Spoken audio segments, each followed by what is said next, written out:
This is Public Occurrences, both foreign and domestic. And now your host, Michael O'Fallon.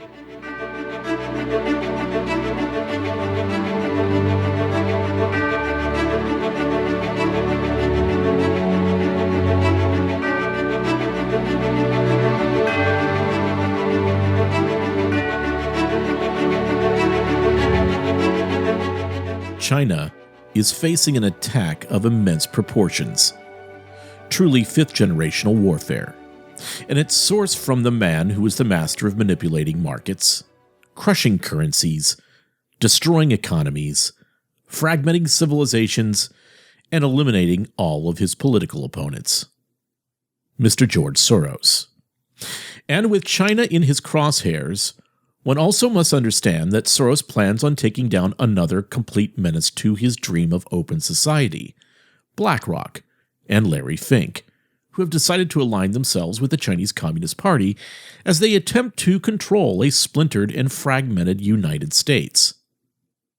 The real roundhouse haymaker came from Soros in his articles that appeared in both the Financial Times and the Wall Street Journal. Now, for those of you that have been listening to The Causes of Things and listening to my presentations over the past 4 years will know that I have consistently pointed out that George Soros and Xi Jinping have been at odds for many years, with Soros having some sway in China, Taiwan, and Southeast Asia back for a number of decades.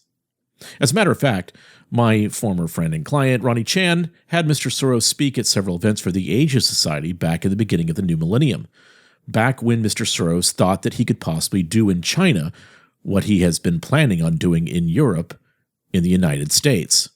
Now, all of those dreams came to an end with the reign of the authoritarian and increasingly Maoist, and actually Hitler-esque, Xi Jinping. So now that the frenemies of global domination have effectively conquered the United States by using reflexive methodologies, to have the United States commit economic suicide in 20 and 21, and after ensuring that a top-down authoritarian regime is in control of the White House and Congress, now there is another competition that has started between those that want a heavy-handed authoritarian Chinese Communist Party in the lead globally, or a parallel, more reflexive, softly authoritarian, technocratic rule that will eventually be the Western civilization model of what China is currently pursuing. Plus, you have at work what is George Soros' main life purpose, which is to ensure that his particular brand of open society and its handmaiden of reflexivity is the dominant player in the world. You see, George Soros is an ideologue, just like his father, Tivadar, was before him. And so now George Soros is going to embark on the final cherry-on-the-top moment of his destructive, deconstructive, Marcusian-driven career.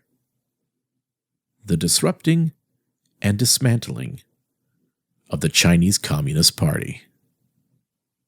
Because this is what Mr. Soros does. He begins the fiery wheels of reflexivity against whatever he seeks to either change or diminish so he can fully take control. Just like he has done in the United Kingdom in crushing the pound in 1992, just like he did with Malaysia, just like he did with the Czech Republic, just like he did back and tried to do, actually, in Hungary, and just like he has done recently in the United States. Fracturing and changing everything with a full, top-down, bottom-up, and inside-out revolution. And now, thinking that he has the United States and Europe moving in the right direction, he has turned his attention to China, and he is going to financially dismantle China. And one reason that he knows that he can do this is that China is a paper tiger. China is completely fake. It is a copy of the original, but is based upon magical economic models that alchemically make things appear to be successful, but they really aren't. In other words, what ought to be successful and real in China is not. It is all make-believe. China is not a superstate. It is a super make-believe state. And it is also the most racist, hegemonic, radically colonizing, oppressive nation on Earth. And Soros knows its weaknesses. Ronnie Chan said a few years ago to me that, quote, Soros does not understand China, end quote, in a mocking tone. He said the same thing publicly to several periodicals. Well, Ronnie Chan is about to find out that Mr. Soros was always the smartest guy in the room during his meetings at the Asia Society. Now, with me saying this is not some sort of Stockholm syndrome that I'm suffering. This is the truth. If you know your adversary, you have to know their strengths and their weaknesses. And Mr. Soros' strength is his abundant intelligence and understanding of things, his understanding of ideology, philosophy, and history. Mr. Chan would like to think that he knows those things, especially history, and he's quite deficient in understanding history. But George Soros is about to financially disable China and begin a color revolution, Oudport style, in China. And that is why China has just declared George Soros a terrorist. Yes, the Communist Chinese Party has declared George Soros a threat and has declared 91-year-old George Soros a terrorist. That's China. Well, at least China recognizes what George Soros is capable of doing. While in the United States and Europe, whenever you mention the name Soros, you are called a conspiracy theorist. So if you are wondering what crushed China's market yesterday, with Evergrande's plunge triggering markets to fall worldwide, well, let me take you back to last month and Soros's opinion piece in the Financial Times, where Soros writes the following, quote, Xi Jinping, China's leader. No, I can't read the whole thing in Soros' voice, so just deal with me here, okay? Quote, Xi Jinping, China's leader, has collided with economic reality. His crackdown on private enterprise has been a significant drag on the economy. The most vulnerable sector is real estate, particularly housing. China has enjoyed an extended property boom over the last 2 decades, but that is now coming to an end. Evergrande, the largest real estate company, is over-indebted and in danger of default. This could cause a crash. The underlying cause is that China's birth rate is much lower than the statistics indicate. The officially reported figure overstates the population by a significant amount. Xi inherited these demographics, but his attempts to change them have made things worse. One of the reasons why middle-class families are unwilling to have more than one child is that they want to make sure that their children will have a bright future. As a result, a large tutoring industry has grown up, dominated by Chinese companies backed by U.S. investors. Such for-profit tutoring companies were recently banned from China, and this became an important element in the sell-off in New York-listed Chinese companies and shell companies. The crackdown by the Chinese government is real. Unnoticed by the financial markets, the Chinese government quietly took a stake and a board seat in TikTok owner ByteDance in April. The move gives Beijing 1 seat on a 3-person board of directors and first-hand access to the inner workings of a company that has one of the world's largest troves of personal data. The market is more aware that the Chinese government is taking influential stakes in Alibaba and its subsidiaries. Xi does not understand how markets operate. As a consequence, the sell-off was allowed to go too far. It began to hurt China's objectives in the world. Recognizing this, Chinese financial authorities have gone out of their way to reassure foreign investors, and markets have responded with a powerful rally. But that, referring back to the rally, is a deception. Xi regards all Chinese companies as instruments of a one-party state. Investors buying into the rally are facing a rude awakening. That includes not only those investors who are conscious of what they are doing, but also a much larger number of people who have exposure via pension funds and other retirement savings.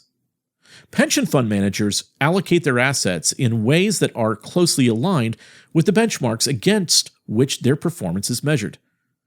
Almost all of them claim that they factor environmental, social, and corporate governance, ESG standards into their investment decisions. The MSCI All Country World Index, ACWI, is the benchmark most widely followed by global equity asset allocators. An estimated $5 trillion is passively managed, which means that it replicates the index. A multiple of this amount is actively managed, but it also closely tracks the MSCI index. In MSCI's ACWI ESG Leaders Index, Alibaba and Tencent are two of the top 10 constituents. In BlackRock's ESG Aware Emerging Market Exchange Traded Fund, Chinese companies represent a third of total investments. These indices have effectively forced hundreds of billions of dollars belonging to U.S. investors into Chinese companies whose corporate governance does not meet the required standard. Power and accountability is now exercised by one man who is not accountable to any international authority. The U.S. Congress should pass a bipartisan bill explicitly requiring that asset managers invest only in companies where actual governance structures are both transparent and aligned with stakeholders. A side note here, you can see that the whole ESG scheme is a scheme. It's a mess. So even though Soros is saying that everybody has to make sure that they are in line with ESG standards, you can see that this is just a way to exercise control over not only international means, but also national means. This is what's happening to us today. So while I read this and continue on with Mr. Soros and what he's saying, you have to understand that you are being manipulated. Your stock portfolios are being manipulated. And this whole talk of stakeholders, which is nonsense, we will get into that later. Back to Mr. Soros. Quote, "This rule should obviously apply to the performance benchmarks selected by pensions and other retirement portfolios. If Congress were to enact these measures, it would give the Securities and Exchange Commission the tools it needs to protect American investors, including those who are unaware of owning Chinese stocks and Chinese shell companies. That would also serve the interests of the U.S. and wider international community of democracies. SEC Chair Gary Gensler has repeatedly warned the public of the risk they take by investing in China. But foreign investors who choose to invest in China find it remarkably difficult to recognize these risks. They have seen China confront many difficulties and always come through with flying colors. But Xi's China is not the China they know. He is putting in place an updated version of Mao Zedong's party. No investor has any experience of that China because there were no stock markets in Mao's time. Hence, the rude awakening that awaits them." End quote. So George Soros, really not saying anything that isn't true, pulled back the curtain to the wizard in China's Oz. So what you have here are two frenemies who sought to set the world in a new globalist direction, but now are turning on one another, with China firing the first shots, barking loudly and arresting Chinese billionaire friends of Soros like Jack Ma. Soros knows that the time is right to show China for what it is. But Larry Fink, the CEO of BlackRock, the folks that are buying up all the property around the United States, because, in the future you're going to own nothing and you're going to like it. Well, anyway, Larry Fink, the CEO of BlackRock, has put all of his chips on the Communist Chinese Party and is hedging all of his financial bets on helping the Chinese win. So Soros is going to go for Fink's head as well. Now, Soros is chiding BlackRock for leading the global race to invest in China, calling it a tragic mistake. In a recent Wall Street Journal op-ed, yes, George Soros is getting around now, by the way. He's writing everywhere, really like never before. This is amazing at 91 years old. And he's attacking the morality of BlackRock and peers pouring billions into China.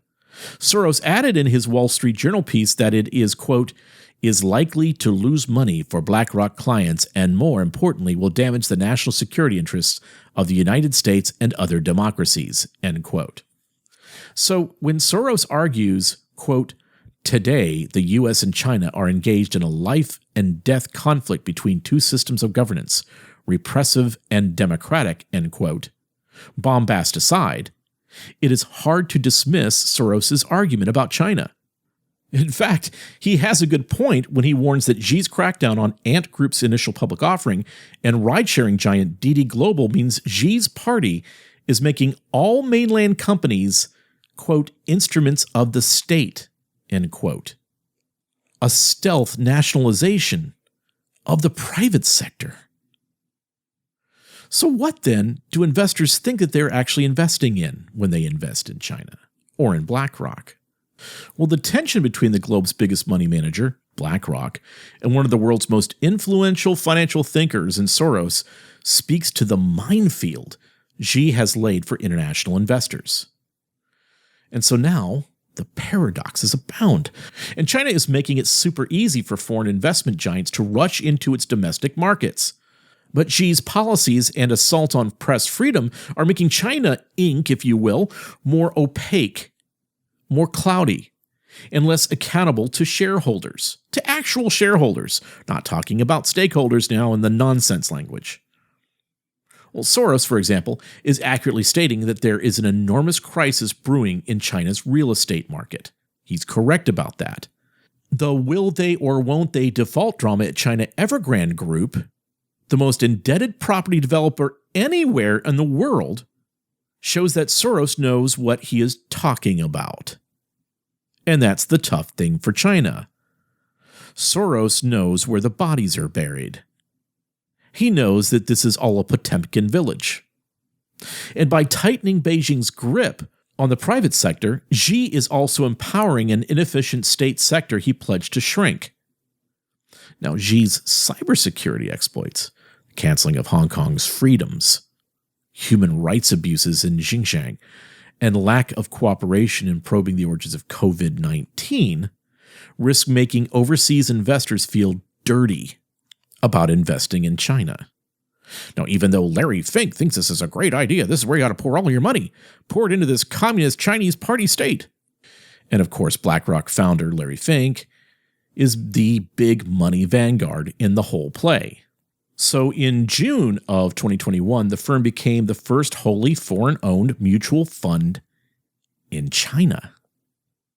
The firm has begun offering mainland individuals investment products, and this week, it raised about $1 billion for its first mainland mutual fund. And when I say mainland, again, that's BlackRock in China, the one who's buying up all of our homes in the United States.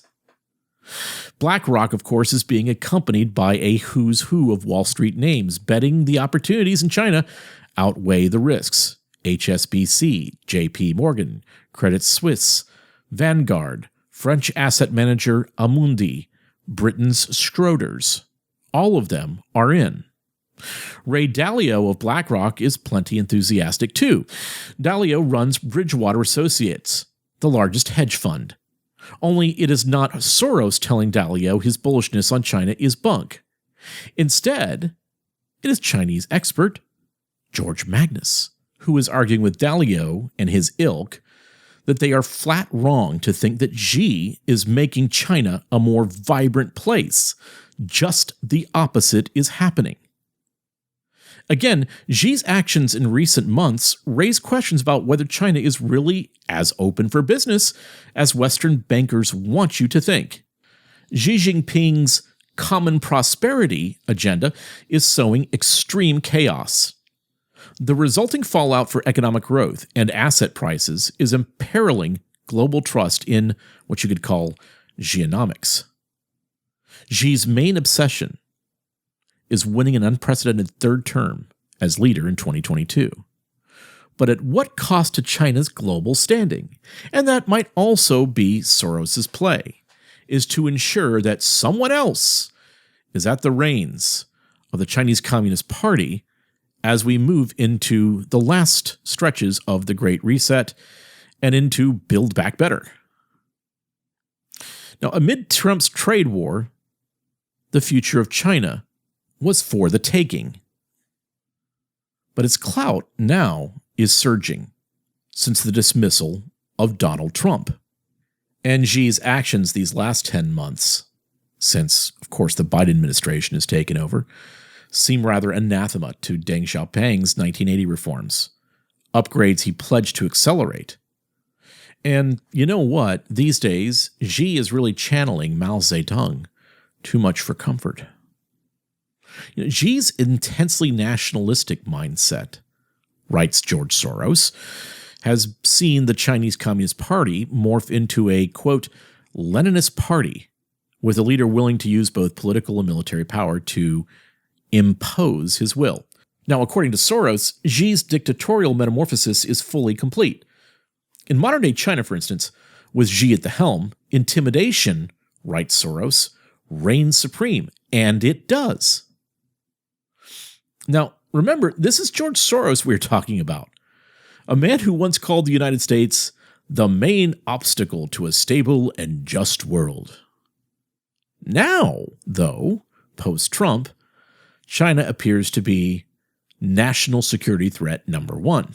Now, notice how different Soros's view of what is the main national security threat is from even the U.S. military or from Joe Biden. Saying all this, though, all is far from rosy in Beijing. The Chinese regime is not without problems of its own. Whether or not it manages to overcome them remains to be seen. But he has a point that crushing China's entrepreneurial spirit is no way to raise the nation's competitive game. Soros is right. And of course, it is also for Soros's goal of creating a hybrid Popper Marcusian version of his dream of open society, and Soros's own goals and life purposes and his ideologies. Soros is willing to gamble everything now. And I think we need to see the opportunity that we have as these two ultimate Bond villains, although let's not leave out Klaus Schwab. He is right on par with Xi and Soros. But we need to see the opportunity to gain ground while they begin to take massive hits on one another. But I will say, if Soros accomplishes what he is setting out to do, I think we have more of a chance of winning in the end than we would with a successful Chinese government or Chinese-funded government. But we need to be careful here as well. We need to understand what George Soros is all about. So what drives George Soros? What is his main purpose for both China and the rest of the world? What is reflexivity and how does it work? And most importantly, what is Soros's vision for open societies, and how is this directly and negatively affecting all of us today? Well, we will get into the meat of these questions tomorrow as we explore some of the material that I have shared on the causes of things way back in 2017 and 2018. You see, I've been talking about this for a while. And we will make what seems to be murky very clear on tomorrow's Public Occurrences, both foreign and domestic.